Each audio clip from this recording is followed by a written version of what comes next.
My name is Mary Wolgemuth. I'm the Technical Director for the Naval Undersea Warfare Center in Newport. And I would like to just begin by saying thank you to SENEDIA. SENEDIA is something that I first came, when I became the Technical Director, they asked me to come speak at some of their breakfasts or lunches. And I think the second one in was all about sequestration, and it was brutal. I mean, the contractors were all there with the crossed arms. What are you doing to us? Like, I signed that bill. I didn't sign it.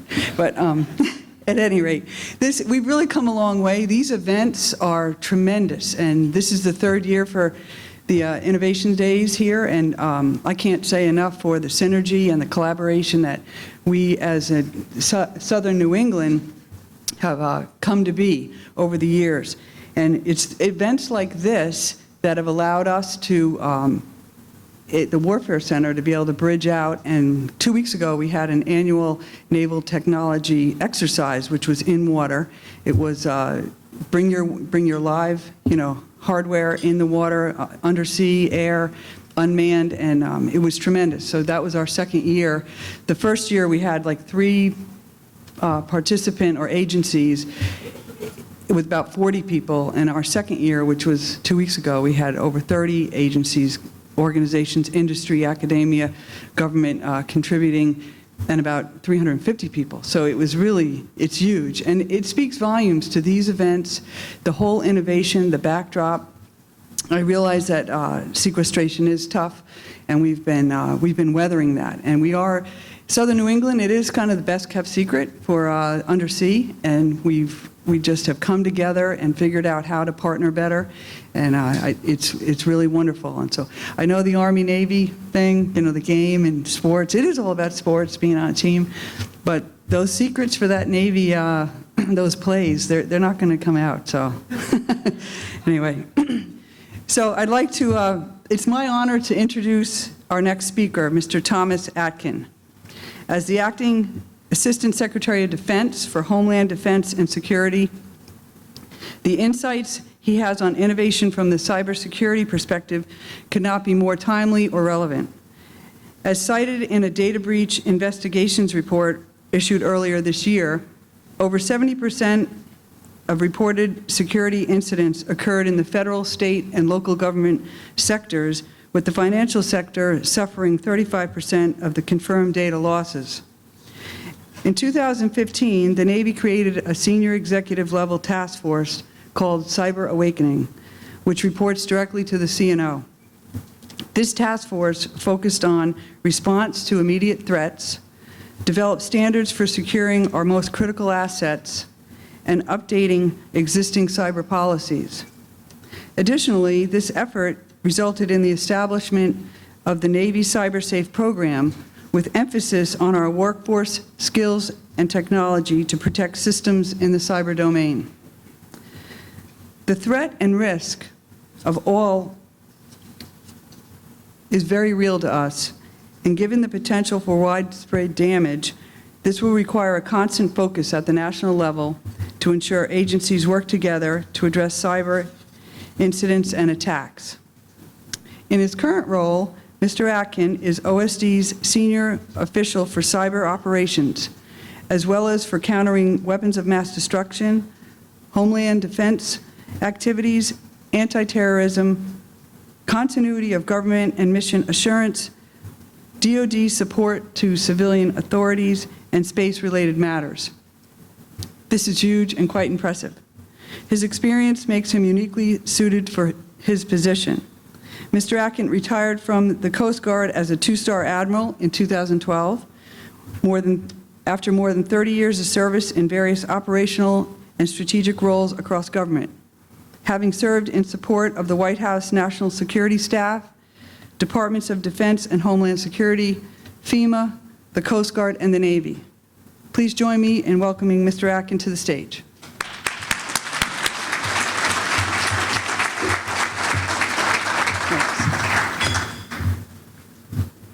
Well, good morning, everybody, and thanks, Patrick, for warming them up. Appreciate that. Unfortunately, Patrick got the lapel mic, and so I have to stand behind the podium. But thank you, Mary. Those were really kind words, and thank you to SENEDIA for having me here today. This really is a great opportunity to talk with all you about innovation in general and cybersecurity probably more specifically.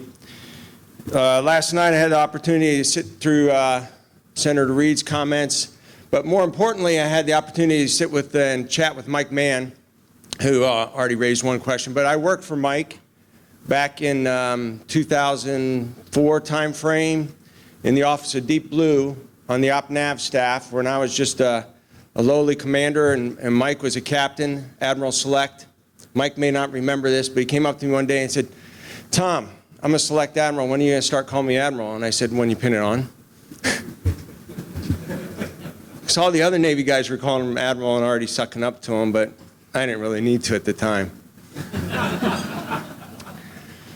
But that was probably the first time in my career where we really had to think a little bit outside the box. Deep Blue is an organization that CNO had stood up to push the Navy to think outside the box and think of different solutions to aid the warfighter in Iraq and in the Gulf. So it's a great opportunity. I very much appreciate it. I want to talk a little bit about, I started thinking about innovation and the topic said innovation in cybersecurity. And so I was thinking I'll just focus on the cyber aspects of my job, but then I started thinking about all the other things that I do on a daily basis where innovation is important, and I'm looking for all of you to help me out. And not just help me, but really help out the warfighters and all the services and the things that they need to do a better job and get that tactical advantage. In the Homeland Defense and Global Security portfolio that I am lucky enough to have to serve with others, it's a pretty broad coverage of items. Everything from the Homeland to the space domain and satellites.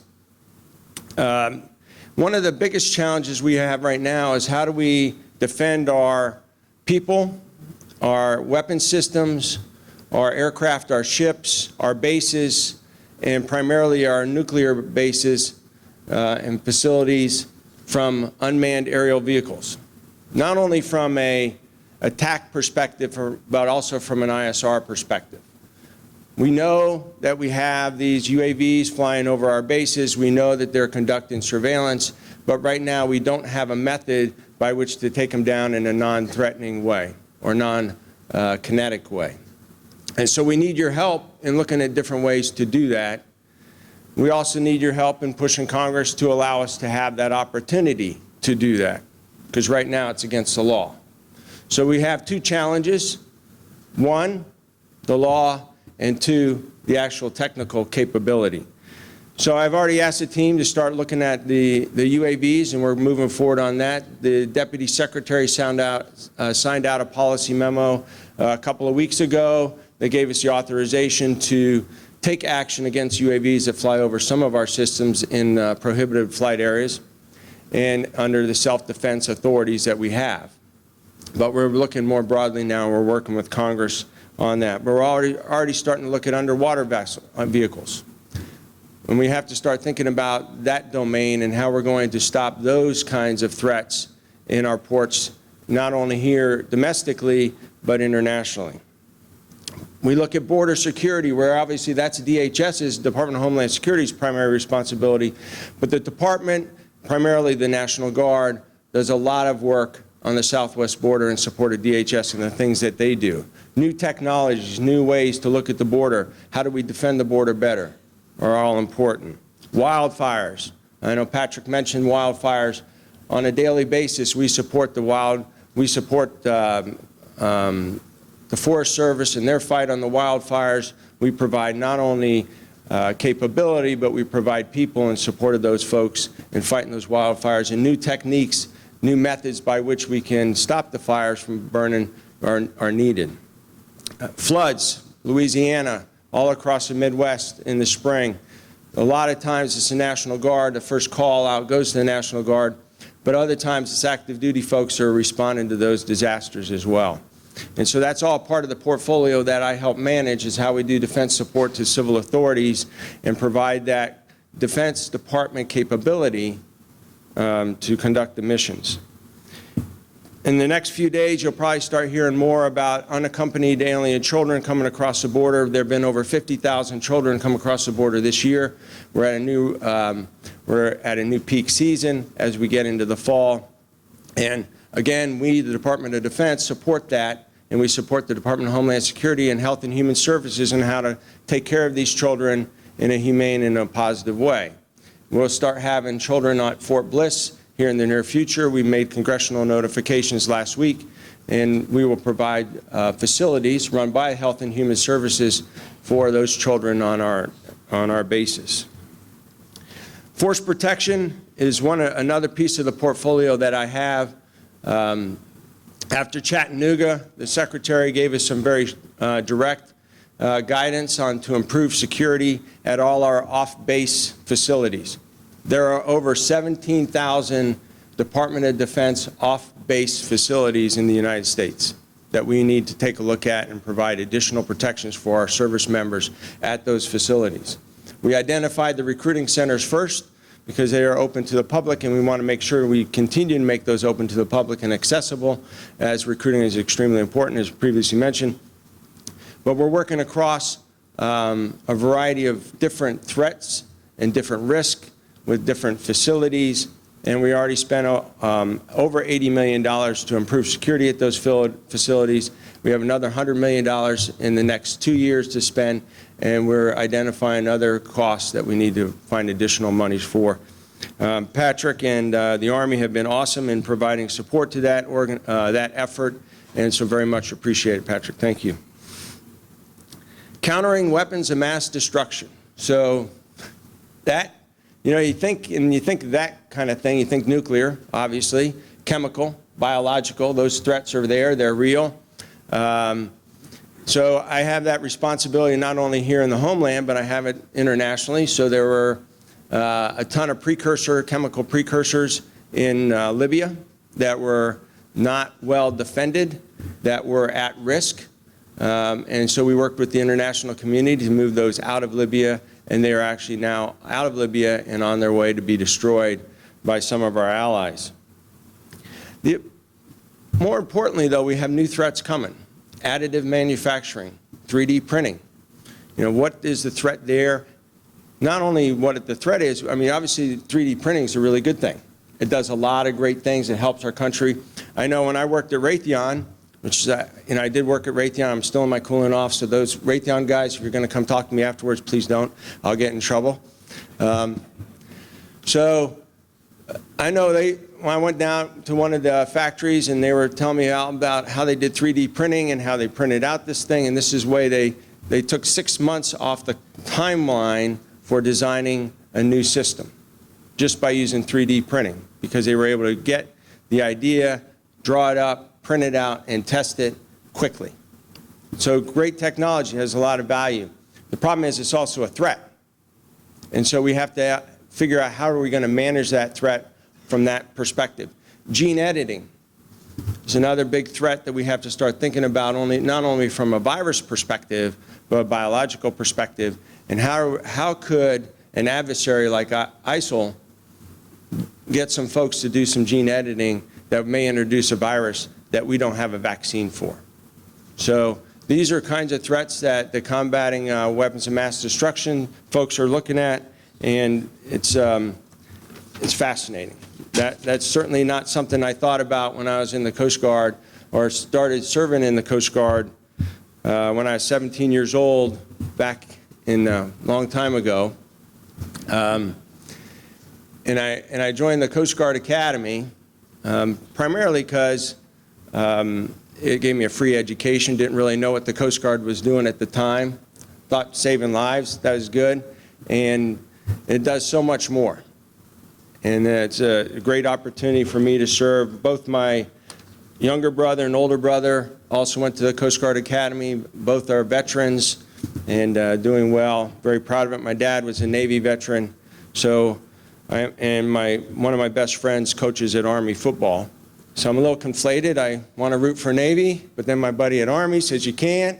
He gets me the tickets to the game, so I'm go Army. Space. The space domain, For years, we held the technological advantage there, and we still do.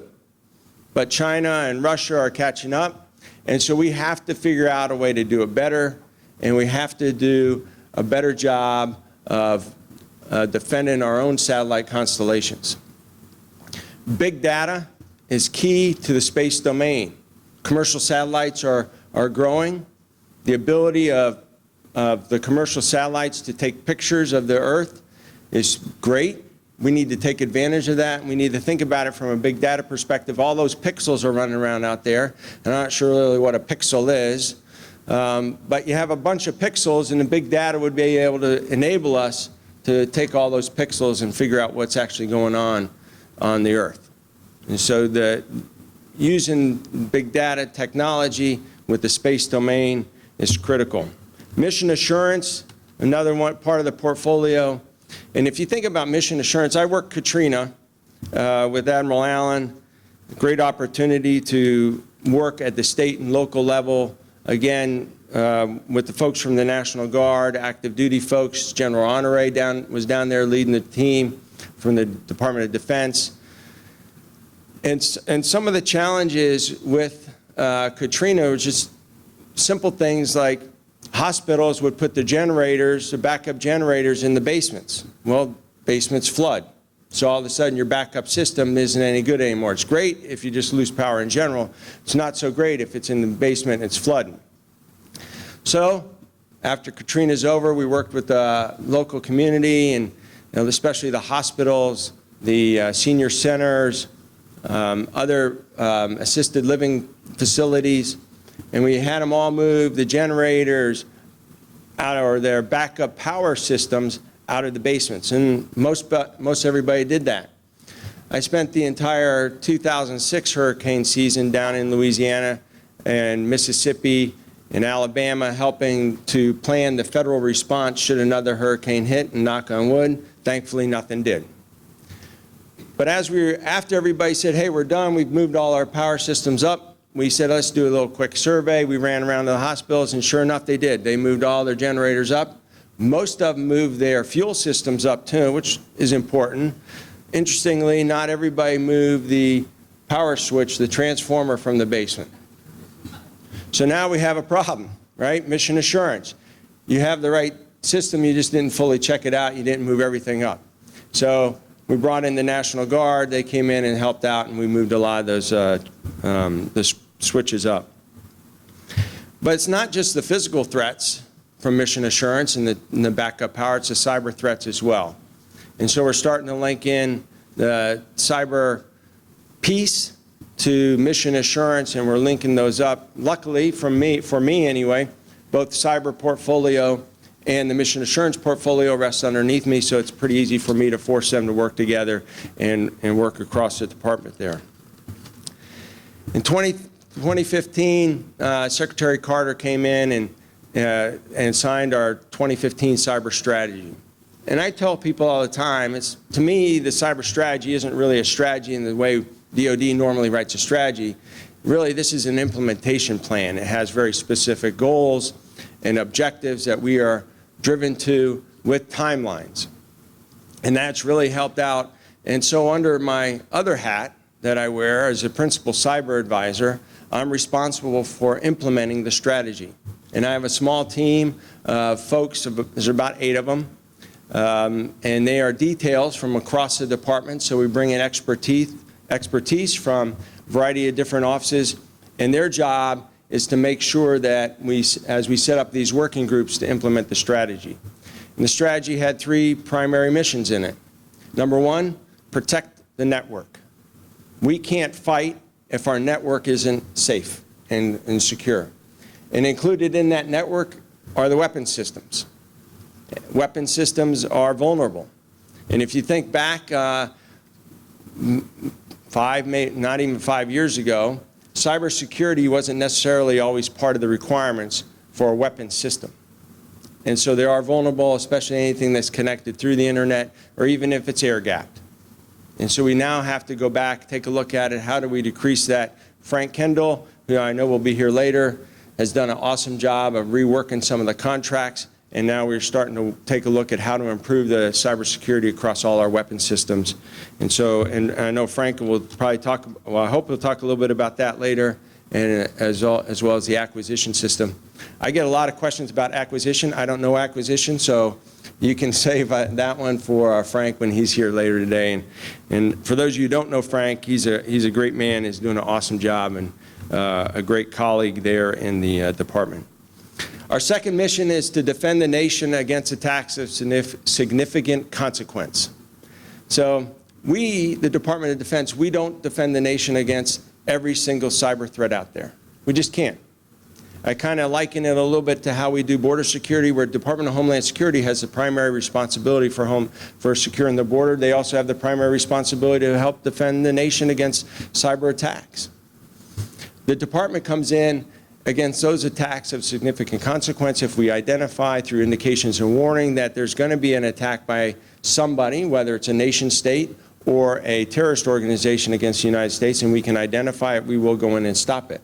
Otherwise, we're going to work with the Department of Homeland Security to provide different signatures and help them identify where the threats are coming from and ensure that we have a good cyber security picture, not only for us, but for all the state and local, private sector, everybody who wants to have access to that information. Obviously, our ties to the defense industrial base are slightly different, and we provide those services in a slightly different way, and we provide greater service to the DIB. Our third one is to provide offensive cyber capabilities and options to the President, to the Secretary, and to the combatant commanders for them to fight the war. You know, our five biggest threats, I should say, we have Iran, North Korea, Russia, China, and then violent extremism. And right now it's ISIL, or ISIS, or whatever we're going to call them. So those are our five biggest threats. ISIL, which is where we are, as the Deputy Secretary said, we are dropping cyber bombs. We are going after ISIL. Cybercom has done an awesome job thus far of really beefing up what they're doing from a cyber perspective, going after ISIL in coordination with CENTCOM and others. But ISIL isn't necessarily a huge threat to us from a cyber attack perspective, but they do a great job of using social media and influencing others that do make attacks here in the homeland and in Europe. The foreign fighter flow into Europe out of Iraq and Syria has created huge problems. How they're influencing folks here in the homeland, as we've seen in San Bernardino, Chattanooga, Orlando, those are threats. And that's another way I would ask all of you to help. You know, it's a responsibility of all of us, and it's kind of a corny saying. I kind of laughed at it when I first heard it, see something, say something. But it's important that we work together to look out at our neighbors and our friends and to reach across to those who may need help. And I'm not saying to rat out your neighbor. What I am asking you is there's people out there that may need a helping hand, may need you to reach out and talk to them so that they can figure out there's a better way than going through violence to express their views. So cybersecurity, the department, as I think has been reported in the media, has had several attacks. We get thousands of attacks on a daily basis. Terry has done a great job as a CIO of protecting the networks, but the threat is there and will always be there. And the weakest link is really an individual. You know, it's when that email comes in, it says click on this link, we click on the link, and the next thing you know, we're infected. So the Secretary has instituted an attempt to change the culture of the department on how we focus on cybersecurity. And he's done that in a couple different ways. There's a culture and compliance initiative, but most importantly, he's starting to make it the commander's business. He's holding the service secretaries accountable. He's holding the service chiefs accountable. There's a cybersecurity scorecard that he reviews weekly that the CIO puts together, and it identifies critical areas across the department that we need to improve from a cybersecurity perspective. And so he takes a look at each of those, at the metrics, takes a look at that scorecard, and he then turns to each of the secretaries and the service chiefs and says, why aren't we doing better? And that's holding people accountable. We recently, the deputy secretary met with the commission on, the National Commission on Cybersecurity that is chaired by Tom Donlan. I think Tom Donlan's going to be here later today to talk a little bit about that. I think he's on the agenda. If he's not, my apologies. But Tom had a group of folks come in, deputies from Commerce, DHS, Defense, and others, and they had a little round table to talk about cybersecurity and what are things that we could do. And certainly from a model perspective, the things that Secretary Carter is doing of accountability and making it the commander's business would serve us well in the cabinet. Can you imagine what it would be like if the president called each of the cabinet secretaries in and said, what are you doing about cybersecurity, and had monthly meetings, and there was a scorecard on how well they were providing security for each of their departments? That would significantly improve, I guess, I would think, the attitude of the culture across the federal agencies. The Cyber Mission Force is a force of about 6,200 folks that we're building out. Right now, they're going to be built out into 133 different teams. We have our cyber protection teams, we have our national mission teams, and we have our combat mission teams. In each of those teams, there are support teams that support them. And each of those teams will have a different mission. Our CPTs, or cyber protection teams, will help remediate and protect the networks. And the national mission teams are focused on national adversaries and work under the Cyber National Mission Force, which is co-located with Cybercom. And then our combat mission teams provide support directly to the combatant commanders. And part of this effort is twofold. One, to make sure we have the right capability to meet the threat and the ability to respond. But it's also at the combatant commander level, it's to integrate cyber more wholly into our war plans. And we have to be able to take the cyber pieces and integrate that fully into the different options that we have. So not always will an attack be kinetic. We can make it now a cyber attack and maybe achieve the same objectives. Our budget in 2017 is about $7 billion. There's going to be a $35 billion over the FITUP for cyber, and we're looking forward to hoping Congress gives us all that money and to get us through. Our greatest risk, I talked about our threats, but our greatest risk is a return to sequester. That will kill the department, hurt our cyber security efforts, not enable us to complete the build of the Cyber Mission Force, and put us at risk. And that's an area that we can't allow. The National Guard and the reserves are a huge part of our Cyber Mission Force.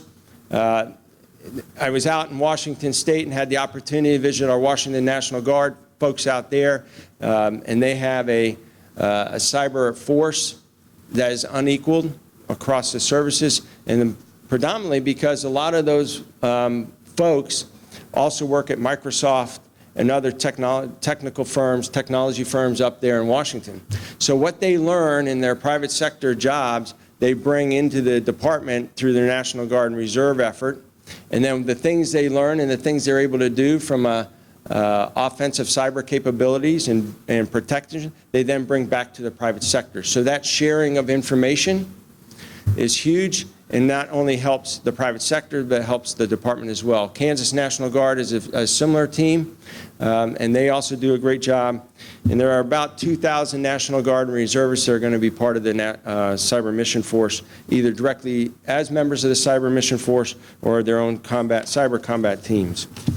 So I'm going to rush through here, just run through a couple things that we're doing from an innovation perspective.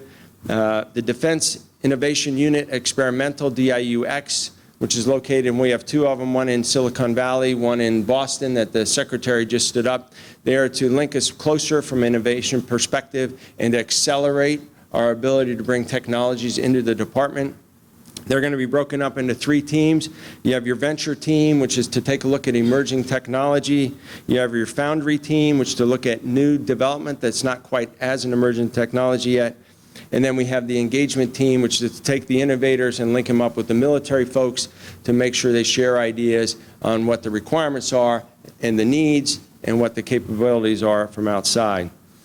These the DIUX are great opportunities to share, not only share ideas, but to share innovations and to speed up technologies to the warfighter. Recently, we had the Hack the Pentagon, or the first bug bounty ever for the federal government. It was a huge success. We only spent about $150,000. We had over 14 hackers attempt to hack into the Pentagon, and we came up with over 140 vulnerabilities that we were able to remediate and then make the Pentagon more secure. And so we are moving forward with to expand and broaden that program, and we've already talked to several others across the federal government, folks who also want to do a bug bounty or hack their own agency. Defense Digital Services, which is modeled off the U.S. Digital Services, is located in the Pentagon, and Secretary Carter stood that up. We have coders coming in from the industry. These coders work in the Pentagon, and they're working to rethink IT for the whole department. And we put the coders from the private sector in touch with the folks that know the mission inside the Pentagon, and they are working to improve the way we do IT more holistically. The third offset, how do we keep our advantage? The deputy is working that very hard. How do we bring innovative high-end technologies? How do we keep that operational advantage? How do we use big data? How do we do human-machine collaboration? All those things to make a more network-enabled, cyber-secure environment to keep advantage. I had the opportunity to sit in on one of the war game debriefs the other day. Awesome work going on that the deputy is driving. I think we're starting to move in the right direction, and we need your help to get there. And I think that's probably about it. We're going to, obviously, we as a department aren't going to get there without you. We haven't been there without you in the past. We're not going to get where we need to be without you in the future. And so, certainly appreciate all that you're doing today, all that you've done in the past, and all that you're going to do in the future, because I know you're going to be bringing great ideas and innovations forward for the warfighter. It's key. We can't do it. So I'll open it up. Any questions? Easy ones first. Or none. That works too. I know I'm standing between you guys in a coffee break, or a bathroom break, or whatever other break. I got one. I'm Jay Lustig. I'm with Scientific Solutions. Our experience with Homeland has been we either A, can't get an appointment to see somebody, or we're told, well, we'll watch what the Navy is doing, and if we're interested, we'll jump on board down the road. How do we actually get in to see somebody and have a serious conversation? When you say Homeland, are you talking Department of Homeland Security? Or I am. Department of that's a great question. And since I don't work for them, I can. Well, I understand that. I can kick that one, but no, one of the challenges. I will tell you this: as a former Department of Homeland Security person, a member of the U.S. Coast Guard, DHS is not as dysfunctional as everybody thinks. They are dysfunctional, definitely. There's another department that is certainly more dysfunctional, not defense. I would say if you're trying to talk to Maine DHS, that's probably not the right venue. I would say go through one of the components if you're going to try and talk with them, whether it's Customs and Border Protection or Coast Guard or ICE. I would say then break it down. If it's Customs and Border Protection, then take a look at what piece of that you want to take a look at, whether it's Air, Marine, Border Patrol, or the actual Customs Service part of that organization. I know, and I'll speak for the Coast Guard perspective, when I was in, I talked to a lot of different contractors and technology companies about what we would do. Always willing to talk to folks. coming from the Coast Guard where, as Patrick's talking about saving $50,000 in the Department of Defense, that's peanuts, but it's important. In the Coast Guard, that's huge. The entire Coast Guard budget is probably less than the cost of one aircraft carrier. So, I would say that one thing in the Department of Homeland Security, there's not as much money there. They're not as organized as the Department of Defense, but they're making great progress under Secretary Johnson. I think he's instilling a lot of the Pentagon values that he brought with him from his time over at with the department, and I think they're making great progress. But my recommendation would be go through the components rather than main DHS. I knew you were going to ask me a question. Sorry, Mr. Secretary. Normally at one of these events, one of the secretaries or a leader gets up and a question comes from the audience that says, so what keeps you up at night? I wonder how you sleep at night with all the stuff you have to worry about. But this morning there was reporting that there may already be in-process efforts by outside entities outside of the United States to try to get into and influence our election results. And I think about the challenge that we would face as a country to try to protect the integrity of our election, right, and from outside sources. Clearly it would have to be an interagency effort, and automatically the results or it would fall to the states. But is there an effort going on right now to protect the integrity of the election? Yes.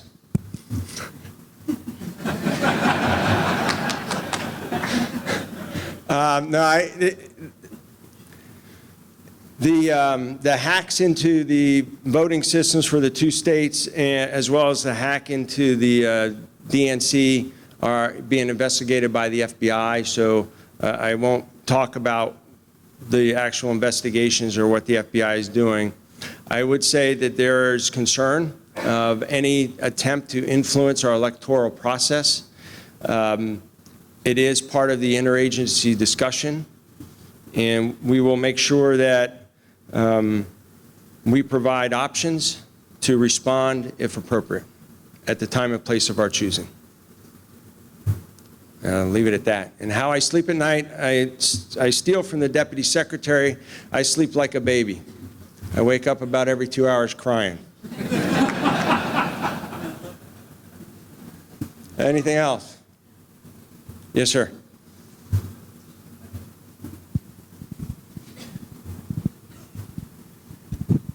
Thank you, Mr. Secretary. Scott Tilden with Raytheon.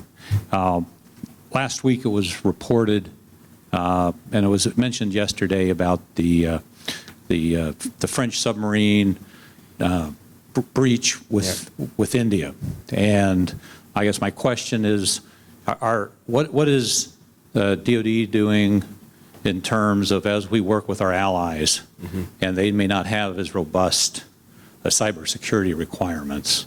What are your thoughts on how we're going to protect information that we share with our allies? Well, I would say that from an information sharing perspective, and well, I'll back up just a little bit. I would say on the cyber front, we are working with all our allies, both the Five Eyes, our primary, the allies that we probably share with the most, to a variety of other countries on how to improve their cybersecurity. I've been to, for instance, this always gets a little dicey because some countries don't want to necessarily acknowledge publicly that they're working with us, even though it may be unclassified. So there's been more than one country that I personally have traveled to help them develop a cyber strategy that then would be a more holistic response of providing cybersecurity. And so what we've tried to get away from at the department level is to say, hey, just go buy the next best widget or the next best platform to provide you the cybersecurity you need. Take a look at it more holistically, develop a strategy on how you want to defend their country. And why is that important to us? It's important to us from a critical infrastructure and mission assurance perspective. If we are going to operate in a foreign country and have a base there and we're going to rely on their infrastructure, then their infrastructure must be secure in order for us to operate. So it's very important for us to team with them and provide them opportunities and lessons learned that we've gone through. So from an information sharing perspective, we evaluate that for each country on how well they're able to protect that information and what we provide. There's always a little bit of a risk. You know, it's kind of like raising kids, right? And you give them the keys to the car and you're like, oh, gee, do you really want them to drive away? Or do you want them to just sit in the driveway, which is probably where I would be.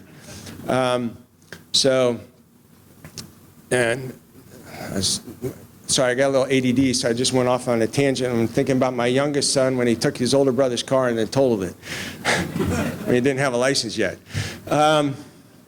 So there's always risk when you provide information and you do the best job you can on making sure that they have the systems in place by which to protect the information you provide them. And we do that through partnering, sharing lessons learned, helping them to identify strategies that they would be able to protect their information with.